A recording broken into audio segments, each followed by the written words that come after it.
Alhamdulillahirabbil alamin. Assalamualaikum warahmatullahi wabarakatuh. Alhamdulillahirabbil alamin wassalatu wassalamu ala asrofil anbiya wal mursalin sayyidina wa maulana Muhammadin wa ala alihi washabihi ajmain amma ba'du. Pertama-tama saya ingin panjatkan puji syukur kehadirat Allah Subhanahu wa taala untuk memberikan saya nikmat iman, nikmat Islam, nikmat ibadah, nikmat hari ini masih dikasih hari ini kesempatan untuk beribadah, untuk berbuat baik lebih baik dari yang kemarin. Ya, gitu. Begitu. Nah, salawat serta salam semoga selalu tercurah kepada Nabi kita Muhammad SAW, kepada keluarga, sahabat dan para pengikutnya sampai yaumil akhir nanti. Amin amin amin ya rabbal alamin. Oke. Apa kabar teman-teman? Sehat ya? Harus sehat, harus sehat. Jangan lupa keluar rumah pakai masker, terus jangan lupa makan buah, terus minum minuman sehat ya. Saya minum jahe biasanya. Kalau pagi saya minum jahe tanpa gula. Ya, jahe biasanya sih pakai madu gitu. Terus jangan lupa jaga jarak juga ya, cuci tangan. Jadi cuci tangan, jaga jarak, pakai masker ya. Terus makan makanan sehat, buah harus terisi ya.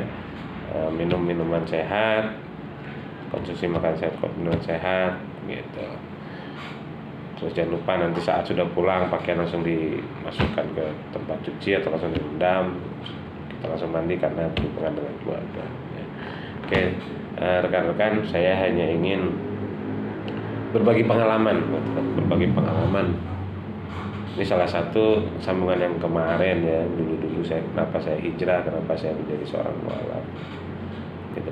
Nah, intinya adalah saya alhamdulillah dulu dari seorang tukang koran bisa menjadi seorang general manager, bahkan pernah menjadi di direktur operasional di salah satu hotel operator ya di Bali gitu.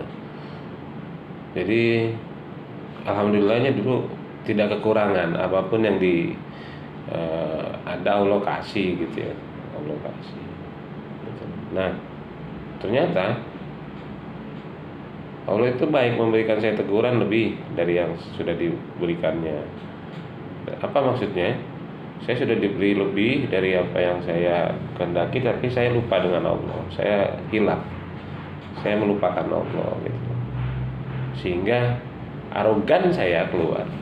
Jadi saya berprinsip adalah ternyata arogan saya itu dulu karena jabatan dan uang gitu. Jadi melihat orang itu kayaknya kecil gitu ya karena merasa saya bisa bayar, saya punya posisi gitu, ya kan.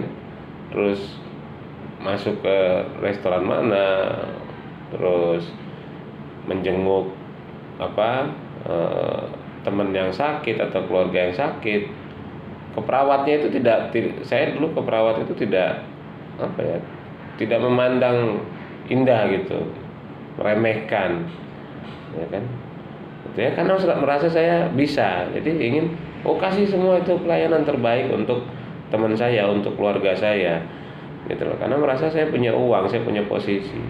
Tetapi saya di situ tidak memikir bahwa apa yang ada di rumah sakit, bahkan si pelayan itu tidak bisa sesuai dengan apa yang saya harapkan, karena itu rumah sakit gitu loh, karena dia merawat orang sakit. Jadi tidak bisa saya enak-enaknya. Cuma karena saya merasa saya bisa, saya punya uang, saya punya jabatan, jadi merasa semua harus bisa gitu ya. Itulah kesombongan, kearoganan saya dulu. Yang akhirnya Allah itu memberi teguran, mengingatkan ke saya bahwa harta yang dititip dari Allah untuk saya diambil dengan sekejap. Kenapa? Timbul arogan saya. Arogan itu tidak harus berantem, tidak, tapi pola pikir saya menjadi arogan, menjadi sombong, menjadi segala sesuatu itu kecil gitu loh. Nah, akhirnya saya dikasih cobaan yang luar biasa, saya dijatuh lagi.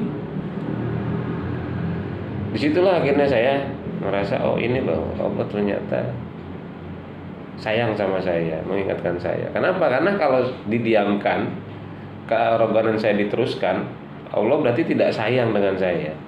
Allah tidak cinta dengan saya. Allah tidak memperhatikan saya. Apabila arogan itu Allah biarkan, posisi saya dan keuangan saya dibiarkan terus meningkat. Tetapi alhamdulillah ternyata Allah sayang sama saya. Akhirnya saya dibikin nol lagi. Dan akhirnya saya mulai belajar mencari apa sih hidup ini gitu. Apa sih yang harus saya cari gitu. Ternyata hanya ibadah gitu. Kenapa? Karena saat saya nanti meninggal, saya mati, saya masuk kuburan, itu tidak ada uang yang dibawa, tidak ada harta, jabatan, titel, semua itu tidak ada yang dibawa gitu. Dan tidak mungkin Allah menanyakan itu gitu ya kan. Yang ditanyakan adalah ibadah, sholat, berbuat baik, sedekah gitu, membaca Quran. Walaupun saya membaca Quran masih belajar, tapi ya insya Allah saya terus mengejar. Karena kenapa saya harus mengejar? Karena kenapa harus saya belajar? Karena saya seorang muslim, jadi saya harus bisa mengaji, saya harus bisa membaca Quran gitu. Jadi harus saya kejar, saya belajar membaca Quran. Nah, singkat cerita teman-teman, akhirnya saya menemukan jalan jati diri saya. Allah memberi kesayangan, Allah memberi sayang kepada saya, Allah sangat memperhatikan saya. Akhirnya saya temukan, ternyata uang jabatan itu membuat saya arogan dulu ya, gitu. Ternyata saat saya di posisi seperti apa yang dulu orang-orang pernah saya lihat kecil, ternyata saya merasakan, oh seperti ini ya, seperti ini, dimaki-maki dengan orang yang punya uang, dimaki-maki dengan orang yang punya kekayaan gitu. Padahal saya merasakan posisi itu ya itulah. Jadi tujuan saya hanya ingin bercerita pengalaman saya, bagaimana arogan saya dulu dan sekarang saya di posisi sekarang di bawah ini. Kearoganan saya itu insya Allah saya akan kikis pelan-pelan. Ternyata uang itu bukan segalanya. Saat kita nanti sakit, bukan uang yang bisa menyembuhkan kita, tetapi doa dari orang-orang di sekitar kita, doa orang-orang yang sayang dengan kita, doa orang-orang yang pernah menolong kita, yang pernah kita tolong. Uang itu tidak akan pernah menjadi. Kenapa? Karena dikasih sakit itu, menurut saya yang saya alamin, akhirnya apa? Uang saya harus bayar terapi, harus bayar obat, harus ke rumah sakit. Ternyata itu adalah hukumannya, salah satu yang Allah berikan kepada saya. Dinolkan, tapi tidak sehat, tapi dinolkan. Berobat sana sini habis, dinol. Setelah habis, kondisi masih kurang sehat. Akhirnya apa? Saya menemukan, saya sholat tahajud, saya sholat 5 waktu udah pasti insya Allah ya, sholat tahajud 5 waktu, sholat duha, sholat istigharah, saya zikir, saya ngadu kepada Allah, ya Allah apa obat sebenarnya? Ternyata ada. Saat saya Jumatan, ada seorang muslim yang dia hanya cerita obatnya itu doa dari orang-orang yang pernah kamu tolong, doa dari orang-orang yang pernah kamu hina, yang pernah kamu rendahkan. Saya nanya, loh caranya gimana? Datengin mereka, minta maaf. Insya Allah, ternyata saya jalanin. Subhanallah, Allah memang luar biasa. Ternyata saya diberi kesehatan.